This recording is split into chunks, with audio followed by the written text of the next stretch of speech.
Okay, so this is probably my favorite screen in PlaneMaker because we see these kind of mysterious, cool looking curves that show the jet engine thrust at various different Mach numbers and altitudes. But now, starting with version 12.02, all of these curves are driven by first principles physics. There's no more curve fitting here to make the curves look right. Oh no, we use first principles physics to form every one of these curves, and in so doing, we're really proving how a jet engine works. Now, speaking of that, we need to get on the same page here. If you have not already seen it, right now, look in the description of this video, I've got a link there to a video called Why the Cirrus Jet is So Slow. Click on that link and watch that video first. That video is going to outline the fundamentals of what makes jet engines do what they do. And once you've seen that video, you're going to have a working knowledge of how jet engines work and why these curves are what they are. So, if you haven't already seen why the Cirrus Jet is so slow, click on the link in the description to go see it now, then come back here.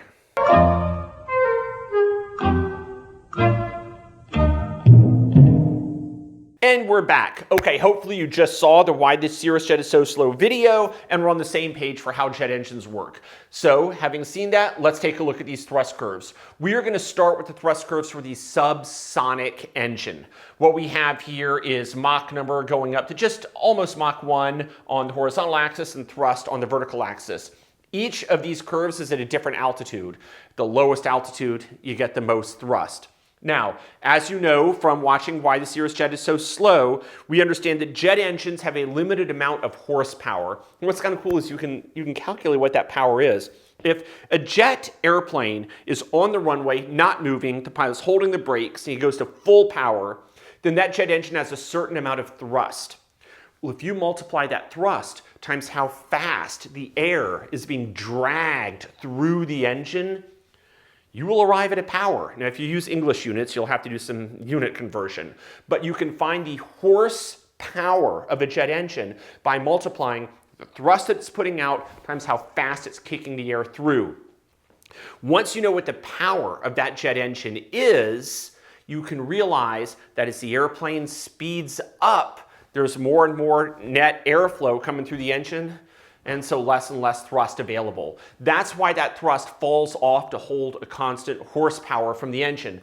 I put this in X-Plane with the simple first principles physics rules, and sure enough, the thrust degradation that we see in the simulator exactly matches the thrust degradation that we see in a real airplane. This is the thrust curve set of a CFM56 engine used in the Boeing 737 airliner, and you'll see it really matches this. Now, while the thrust does deteriorate as the aircraft builds up speed because the engine only has a limited amount of power, once you get up above about Mach 0.5 or Mach 0.6 or so, the ram air effect of this inlet, which slows the air down and really turns that kinetic energy of the air into pressure for the compressor, the ram air effect starts to overtake the thrust degradation, and the thrust actually builds up as you go faster. And this wonderful characteristic of going faster, giving you more thrust thanks to the ram air effect being carefully managed by the inlet, that's what makes airliner travel possible today in the form we know it. But unfortunately, no party can last forever. What we have here is some cylinders in supersonic flow, and as you can see, there's these bow shocks building up around the cylinder. The bow shocks have a tremendous amount of drag, an extremely randomized, chaotic, destabilized flow back behind the cylinder. And if you look at the big round lip of the subsonic inlet on this airliner, you'll see it actually looks kind of exactly like that cylinder. And so if this airplane were to approach the speed of sound, bow shocks would start building up over that entire inlet. The drag would go through the roof, and shock waves would get ingested by the compressor itself. It would be an absolute disaster. If you go fast enough, I think even a normal shock would eventually form across the inlet, which would rob the air of like all of its energy. And what finally made it back to the compressor would have like no energy left, be full of shock waves. The engine couldn't function properly. And so these subsonic engines and subsonic inlets become pretty much useless as they hit Mach 1. And so we see that here in the curves as I simulate this by just losing all of our ram air effect as we approach the speed of sound. So these are the subsonic inlets, and that's how they're simulated. With a constant power, a thrust degradation, ram air effect due to Bernoulli's law, and then an obliteration of the ram air effect as you approach Mach 1 and the inlet falls apart. Now, if you are flying a supersonic airplane, and maybe you're designing a supersonic airplane in PlaneMaker right now as you watch this video, you can't have everything fall apart at Mach 1. Can you? You got to find a way around the bow shock waves and the shock waves coming into the engine and all the things that make this whole system totally useless above Mach 1. So let's take a look at the F-14. They did find a way around all those problems I just mentioned, and they did it with a nice sharp inlet. You see how sharp that is? That's like as sharp as they can make it. So we don't have a bow shock here. Instead, there's a nice, sharp, precise oblique shock, which is a shock that kind of comes back at a straight angle. And these oblique shocks do not rob the air of its energy nearly as much. So an oblique shock comes back from this inlet at an angle, and the air on the back side of the shock, yeah, sure, it may be turned in a different direction, moving a little slower, but it still has the vast majority of its energy. And you'll notice that the inlet is swept back to kind of hide behind that oblique shock wave, so the shock wave doesn't come and start bouncing around inside the inlet and mess up the compressor. So that's kind of a secret of a supersonic inlet. Put a sharp leading edge there to form a sharp, low drag, oblique shock. Hide the inlet, sweep it back to hide behind that shock wave, and still ingest flow that has the vast majority of its energy. And then this is like the diagram of this system, and they move all sorts of ramps and stuff like that to always keep the flow managed at all different Mach numbers. I'm not going to even try and get into all of this right now, but the bottom line is when you've got your sharp inlet, when you've got your ramps managing the flow, you don't ingest shock waves and you get air that as much as possible has been slowed by high efficiency oblique shocks. And when you do this, you keep getting more and more ram air effect the faster you go. Supersonic flow is not enough to ruin it. So the inlet is the secret to supersonic flight. Now, again, no party can last forever. At some point, the pressure is going to get so high that the engine just can't give you any more juice. I'm sorry. You pressurize that thing with too much ram air effect, and eventually the engine's going to say, look, you can give me more pressure if you want, but I've only got so much structure. There's only so much thrust I can give you. And so what we have here is a KEAS, a knots equivalent airspeed limit. A knots equivalent airspeed is basically like an airspeed indicator limit. It's an indication of the pressure acting on the airplane, okay? And so you get to a certain air pressure acting on the airplane, you got a limit. So this is it. This is the KEAS limit. And what is fascinating is the higher you go, the higher the Mach number you can get without hitting that pressure limit. Because when you go up higher, the air is thinner, you can go faster to get the same dynamic pressure. So yes, this lets you continue the thrust for a bit longer. But then you run into the next limit, temperature. I don't care what altitude you're at, the temperature, when the air gets compressed at supersonic speeds, that temperature is going to go up with the Mach number squared. And at some point, you're going to start melting airplane components. Now, I'm not talking about the components inside the engine, okay? I'm talking about the inlet itself. I'm talking about maybe the leading edge of the wing, the lip of the inlet. The actual inlet structure can't be heated up too much. And 120 degrees Celsius seems to be a number that kind of seems to match modern military engines. And so once you get to that temperature limit, well, that's your next limit. And you'll notice no matter how high you go, you can't get past this temperature limit. And so the thrust has to come back as the temperature is exceeded. And what's kind of cool is you take these first principles rules I've got coded and you look here and you'll see this observed engine performance perfectly matches what we see in PlaneMaker. Now, they aren't showing the temperature limit here. They're only taking this up to the knots equivalent airspeed limit. But if you were to push it a little harder, let's look at these engine graphs here.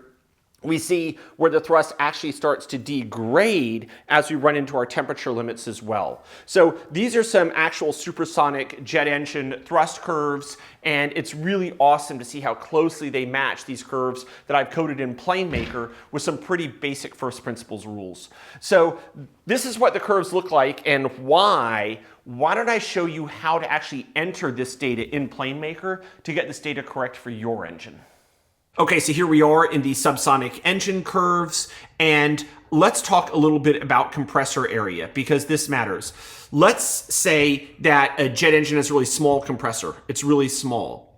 Well, what that means is to make its thrust, the air is moving through it extremely quickly. It's low efficiency. But a cool thing about that is, even though the air being moved through the engine so quickly means it's not very efficient, it means the airplane can go really fast and frankly not see much of a difference. In other words, an airplane with really low compressor area doesn't really have the speed degrade very much as it speeds up. The compressor is so small, the air is moving through the engine very, very quickly. If the engine is moving through the air very, very quickly, well, then as the airplane starts moving forward through the air, it's not that big a difference as far as the engine is concerned. Now, let's say we go the other extreme. Let's say we have a high bypass fan, like you see on a 787, a Boeing 787 or something like that. He grabs a tremendous amount of air. Well, to make us thrust, he doesn't accelerate it very much.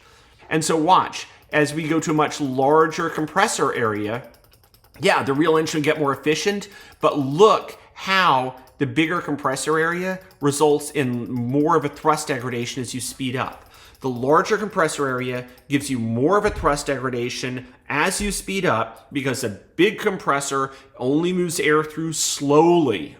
That's the secret to efficiency. But as the airplane speeds up, there's a lot more speed through that compressor compared to when it's not moving. And so the thrust absolutely falls apart because the speed ratio is gone up through the roof. These terms may be kind of vague, but they all come down to the fundamental immutable law of physics that if you have a constant power, the faster you go, the less thrust you get. So the compressor area matters here. The big engine is going to give you more efficiency, but it's going to lose thrust more as the airplane speeds up. So the first thing you do is enter that compressor area. We also enter the bypass ratio. Now this one doesn't really do so much. I think that I said that the air inside the turbine is going to be accelerated very close to the speed of sound. So what we're doing with the bypass ratio is determining how much the air goes through the turbine and how much goes through the big low-speed fan. So the bypass ratio does make some difference, but not a huge difference here. What really matters is the compressor area. That's how much air you are grabbing. Now we have the max inlet Mach number here, and we just entered 0.85. And so what that means is above 0.85, those bow shocks start forming on the engine inlet, and then we lose our ram air recovery and the thrust falls apart. Inlet compression efficiency, I've entered 0.95, but really I found I can enter 1 here sometimes, and it works just great. And then the inlet max knots, equivalent airspeed, and inlet max temp. Those are just all 9s. And the reason I've entered all 9s is because in this airplane here, a Boeing 737, he's not going to go fast enough that you're going to see temperature and knots equivalent airspeed limits that we really need to honor. Because once the thing goes up to 0.85, the thrust is going to start to deteriorate. And so that's just all I really felt the need to simulate. But somebody watching this video, if you want to find temperature and max equivalent airspeed limits on the CFM56 engine, by all means, find them and put them in. I just don't think they're going to make very much of a difference because I think they're probably going to apply at higher Mach numbers than the airplane actually flies. All right, so now let's take a look at a supersonic airplane, the F-4 Phantom in this case, which you might not have an X-plane yet. We're getting ready to release this airplane. We haven't released it as of my making of this video, but you'll have it soon if you don't already. And let's go to engine specs, and this is the curve, of course, we just saw, and on the whiteboard, and as you can see, the higher speed of an inlet we can build, the farther out those thrust curves go before they deteriorate. And inlet compression efficiency is 1. And here we go. This is the max KEAS, max knots equivalent airspeed. If this number is really high, as you can see, this engine can just keep going faster and faster and faster without the thrust getting limited. But if you have a low pressure limit, Look at that. Let's say this engine can only go up to 500 knots equivalent airspeed. Well, by the time you get up to about Mach 0.75 or so, it's like, nope, you're at your max pressure. I can't give any more. And notice as you go to higher altitudes, this max knots equivalent airspeed number lets you go to a higher Mach number, right? At 500 knots equivalent airspeed, the higher you are, the faster you can go in Mach number before you hit that maximum air pressure of 500 knots equivalent. So look at that. Each thrust curve is for a higher altitude as we work down the chart here. And so you can go faster and faster before we hit that limit. However, like it or not, there's another limit on top of that, and that is the temperature limit. And for at 120C, I don't care what your altitude is, I don't care what your pressure is, you're gonna hit a temperature limit. Now, let's say, for example, we came up with a metal that was stronger, a stronger metal to build the airplane out of that can withstand more pressure. Oh, what do you know? We can get more thrust, can't we? Now, let's say we build a higher temperature metal to make the engine out of. Well, look at that. We can run up to higher Mach numbers without exceeding our temperature limit. Isn't that beautiful? And so now you start to understand why jet engine manufacturers and jet airplane manufacturers would love nothing more, especially for supersonic airplanes, to build exotic materials that are very strong and can withstand very high temperatures. A strong, high-temperature material lets you go to high pressures and high temperatures and lets you get strong thrust way up to high Mach numbers. And when I look at this chart going up to Mach 2.8, it's just amazing that the SR-71 Blackbird exceeded Mach 3. This is like back in the 60s. But, and then if you build your engine like out of Play-Doh and it's like, oh, well, I can only withstand 30 degrees Celsius, and 300 knots, if you're plane's built out of clay, well, not much thrust to be had. So you want to be able to withstand pressure and temperature if you want your supersonic jet engine to be able to do what it's supposed to do.